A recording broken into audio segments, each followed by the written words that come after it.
welcome to the special meeting of council for July 22nd, 2014. And it's called to order at 6:10. Would the clerk please call the roll? Adams.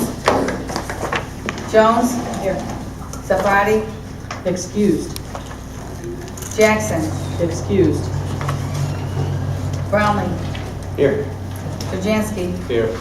AG.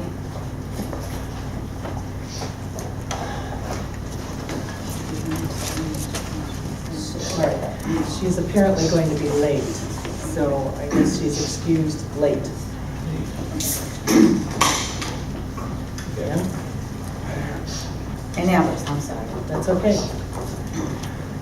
You have a motion to suspend the regular council meeting agenda and proceed with only the legislation tonight. So moved. Second. Call the roll, please. Adams. Yes. Jones. Yes. Brownlee. Present. Turjansky. Yes. Passed. Moving to the legislation. Tony, did you want to? Madam Chair, I just want to tomorrow. Okay. Okay. 2014-36, we are going to move to the meeting tomorrow. This is on third reading. Ordinance number 2014-60, an emergency ordinance approving the mayor's 2014 financial recovery plan and directing that the plan be submitted to the Financial Planning and Supervision Commission at their first meeting of the Financial Planning and Supervision Commission for the City of Maple Heights. This ordinance is on its first reading.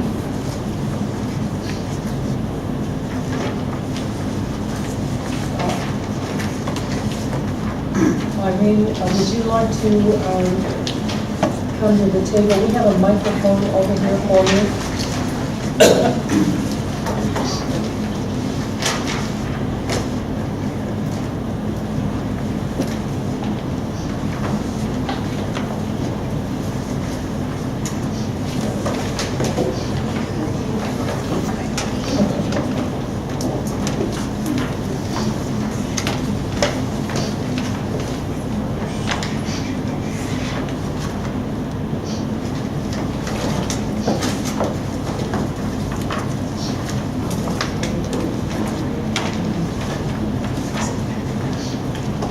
Our Finance Director, Irene, will be presenting in the first form the plan that we are going to be sending down to the auditors, the state auditors. Several of the council persons have suggested ideas to control the revenue. Excuse me, could you talk a little louder, ma'am? Okay.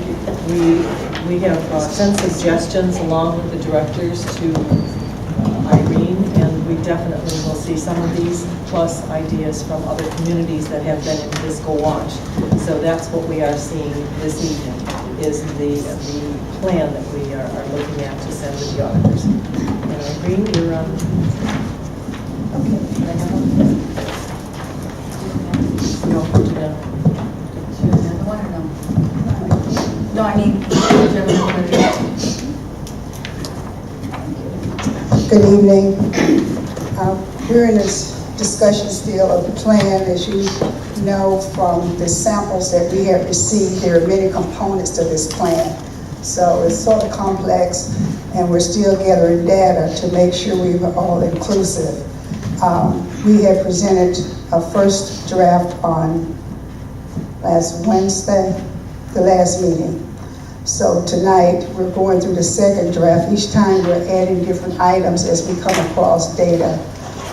Today, the plan mostly consists of inclusions from the current staffing level and also the impact of the health insurance, the new plan that we have, which is significant.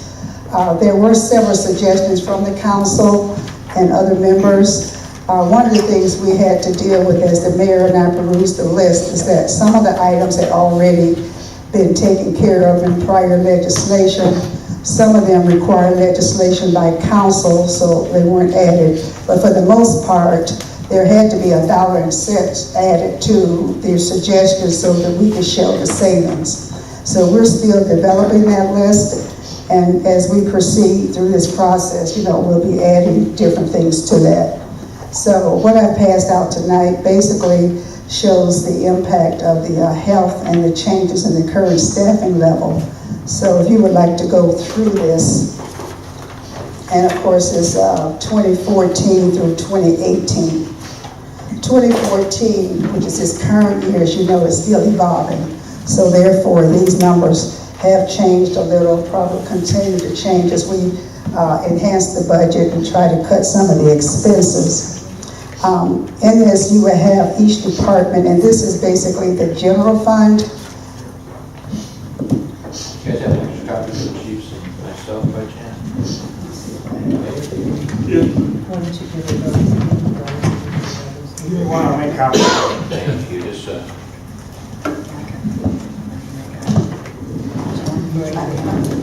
This will be, Here's a couple more.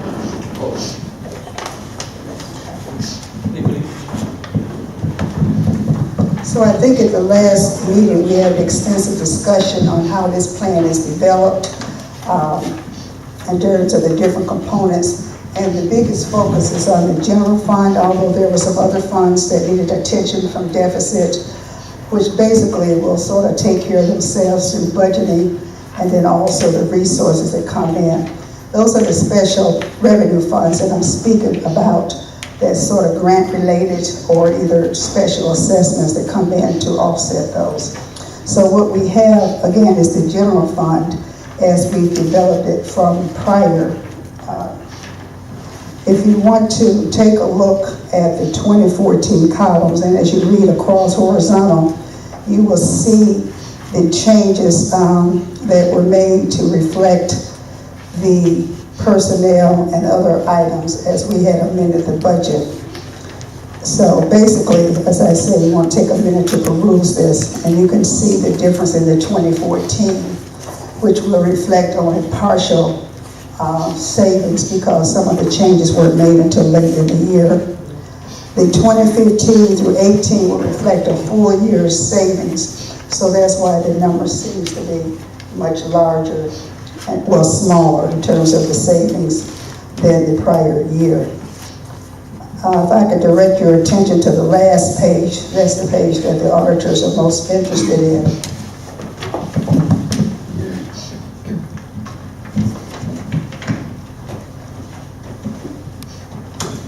Well, actually, it's the second to the last page, page 8, where you have the total expenditures, and you can see the pattern and the changes in the expenditures each year. Basically, in terms of 2016, 17, and 18, those expenditures were projected flat for the most part, because until the years come, we really won't know what those expenditures are. And also keep in mind that this budget, which is expected, will be amended as time goes on, because 4 years from now, who knows what's going to happen. But this is our best guess at the time.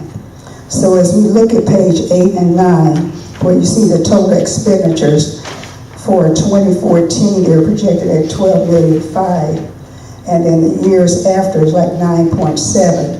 So that's like a $2,800,000 savings as we move forward. And like I said, a lot of that is through retirement, attrition, and then also some changes in the structure of some of the programs as you go down the list. So as you can see, the excess, which is the next line after the total expenditures for this year, is $681,000, and that's before the transfers out. Compared to 2015, 16, 17, and 18, and it shows that there's a possible savings of surplus for those years, even before we add the improvements. And then the next line you have are the transfers, and like I said, basically these are transfers for the debt services going out. So the net change in fund balance, you will see for 2014 is the $1,000,001. But for the future years, it improved to about $1,000,006. So that's like a $2 million swing going forward. And then again, like I said, that's basically reflected on the different program changes and the attrition and retirements of staff. So the fund balance deficit, which is the second from the bottom line, says beginning of the year. This is basically, again, projected of what 2014 will look like, and this is before we add the enhancements. This is not after our improvements. And you can see as the year go on, how the years, in the future years, hopefully by 2017, even without the enhancements, or 2016, the city should be self-sustaining even without the enhancements with the current level of activities that we have now. So that's the 717,000 that you see, which Well, Go ahead, still on this go ahead. topic. The change in fund balance, does that include last year's deficit? no, that's in the respective column, that's for that year. If you read vertical, it's just for that particular year.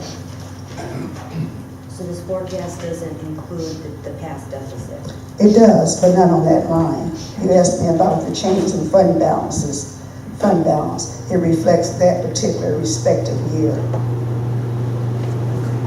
And the line after that, it takes into consideration the prior years. Okay? So, like I say, as we move across, you can see that by 2016, hopefully a couple of years from now, the city will sort of be, the ship will have been righted so that we can move forward. On page 9 is where the enhancements are added. And what will happen in this plan in terms of the health care and other savings as it relates, because that was one of our major changes this year in terms of the new health plan, it will probably drop down below here where now is included above the line. So I'll just break it out so you can see the actual impact, which is about the 400,000 that we have projected. With the new plan, we have projected about a $400,000 savings.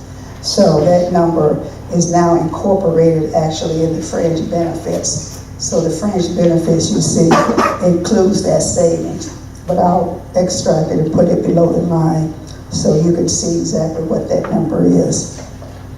So in each respective year, you can see the improvements. And like I say, what we listed here were things that we sort of had enacted legislation for and that we were, I guess, sort of comfortable with.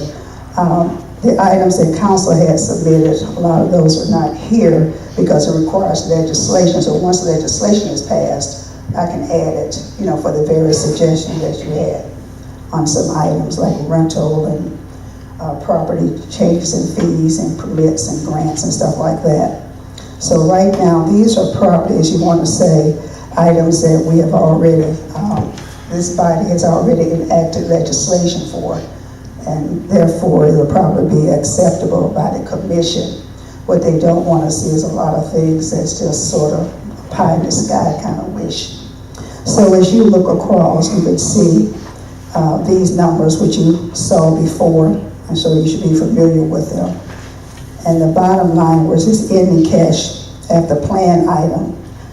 That basically tells you where the city expects to be in that respective year with the improvements if they're, you know, good numbers, which includes the 1A through the 1F. So, pretty much open for questions. I mean, that's basically the plan. What will have to happen is that there's a narrative that should accompany this, which I've prepared. I will attach it when we come to some final numbers, but the narrative is basically just telling you what the process in terms of developing this and how we will monitor this plan. So that will go with this, and then there'll be an action section to elaborate on this 1A through 1F in terms of, you know, the actual process, when it started, when we expect it to end, So those are the two pieces that's missing from this plan. Yes. Irene, for recovery plan items for 1C, could you explain where you got the numbers for 2015 and 20? I see that you have 2014, and then you see a large bump in 2015, and then 2016, and then it goes back down in 2017 and 2018. Could you explain how you got those numbers? Basically, these were a function of the 2014 numbers. We had discussed when we approved the amended budget is that there was a survey that Chief Papalarge and his staff or the camera people had conducted about a 3-day survey. So we had used the 3 days and assumed a half month of that, and then like a 40% collection rate. And that was just, I think, on Warrensville. And so as the years progress, we just assumed that there would be less collections. So those numbers, the collection rate would go down each year from the 40% to maybe like 20-some%. So that's why the numbers decrease for the most part for the years forward. Irene? Yes. Do you feel comfortable with the bottom line totals that you have here, presenting them to the auditors? I do, and like I say, the only thing that if we find more enhancements, it could only be better. But right now, I was really concentrating on where we are in terms of our level of operations in the city at this point. And so the expenses for the most part reflect the current level of operation. And then of course, as we know, the recovery plan items, that's just a point that we hope that we will get the money in from the levy. We won't know that till November. But in terms of the expenses, those were vetted pretty thoroughly. And that's one reason why I thought it was important that at some point we show a surplus without the recovery items. Because if for whatever reason some of these numbers do not pan out, if you look on page 8, where it says fund balances deficit end of year, on page 8, the last line, in 2016, even without the enhancements and our current level of operations, we should be okay. We should be able to come out. And then also, in the miscellaneous expenses, there is a $150,000 contingency set up. So, just in case. So, because I think our goal should be to try to come out of fiscal watch within a couple of years. You really don't want to go past a couple of years. That again will incur expenses because then the auditor staff will start charging for their services. So we really want to be complete in a couple of years with this. So, and then of course as the years go on, the numbers compound, which we had discussed before. Are there any further questions from council for Irene?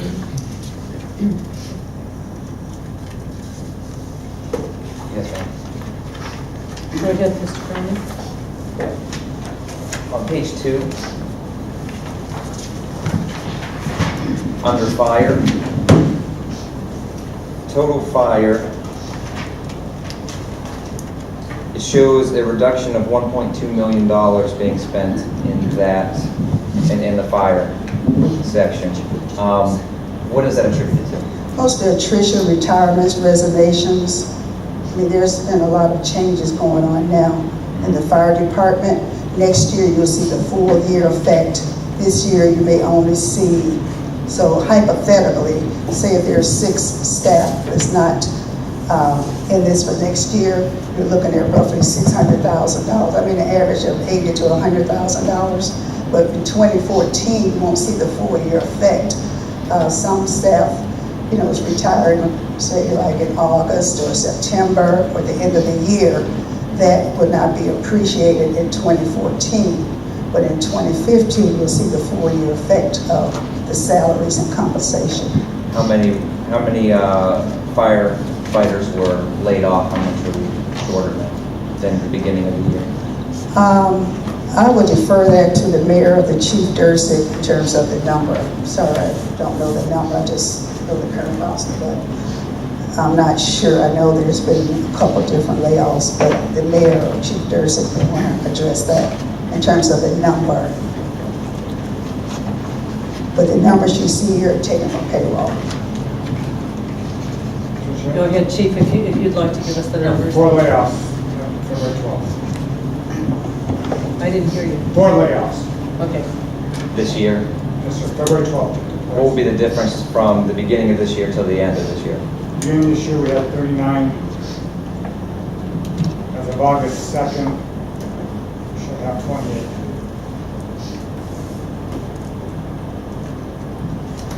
And your figures, Irene, reflect those numbers?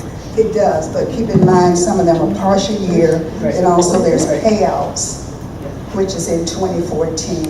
So, like I said, you'll see the full effect of that in 2015, when that's attributed, $1 million is attributed to that number, 11.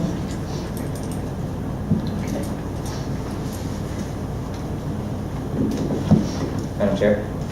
Go ahead, Mr. Feldman. In the next item, dispatch and secretaries, under total dispatch and secretaries, we have a change of $202,000. What's that attributed to? That's based on some information I received from the dispatch administrator in terms of the budget that they anticipate. The 508,000 is the number that was given. Prior, it was about 700,000 that I projected just based on prior year's budget. But the numbers that I received reflect a savings of maybe 150,000 or a couple hundred thousand. But this is the number right from the report that was sent to me from Mr. Mark Mylan, I think, over at Bedford Heights.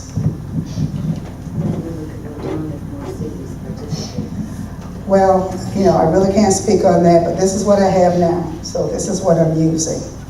If the number changes next year, go up, But this is the number that I received when I met with Mr. Mark Mylan, yes. In terms of our healthcare costs in these numbers, are you using the current rates right now, or are you including what may happen with the upcoming contracts, reductions? Which numbers are you In 2015 through 18, projected that the different bargaining will accept the new contract. There's about like a $400 change in premiums for family and 100 plus for single.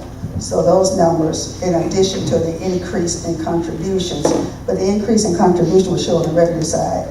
But the expenses for the premium is reflected in 2015 through 18.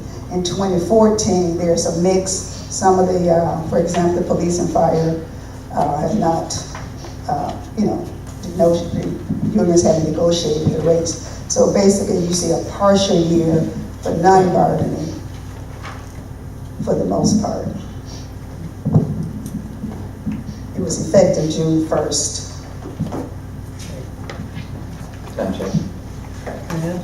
Mr. Mylan, you said he's the administrator of the new dispatch center? I may have the name wrong. I know his first name is Mark. His last name Mark is Mylan, Milam. Okay, yeah. The next item, jail administrators. Yes. It says total jail administrators, it's actually gone up almost $10,000. I'm wondering why. I thought we had just worked out a new contract with them where the expenses were actually going to be less this year. I have not seen that yet. I think it was approved, but I haven't actually received. And that's why I say numbers will be fluid until, we get all the information. So once I get the contract, I can go back and. We're waiting for it to be signed. Right, so I want to wait till it's actually approved and signed and not use draft copies.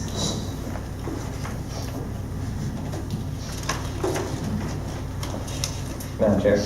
Go ahead. On page 3, under recreation, it says that total recreation, we have it going down significantly. What's the cause of those reductions? Recreation, I think there was staff layoff, and then also, as you know, discussed in these meetings, the closing of the pool and what have you, some other recreational activities, the city recreation activities.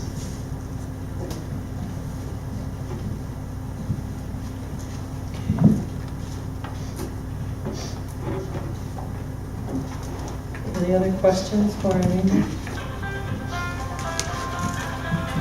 And Chair, if we could go back to like page 4, jumping ahead, we are gonna stop home delivered meals. Stop? I think so. Is that because we don't anticipate the grant money coming in? Well, that's a discussion we probably would like to have with the mayor, but again, I'm looking at different programs. You know, this is one that we probably have to look at another way, or, you know, if the mayor would like to address that.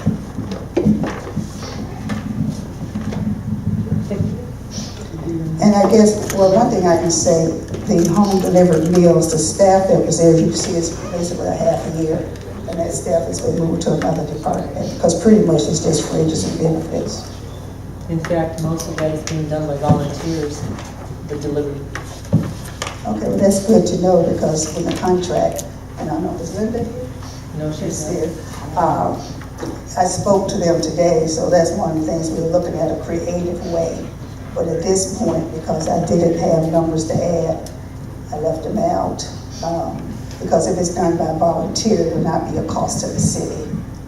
And the meals are free, I think the meal come free, so.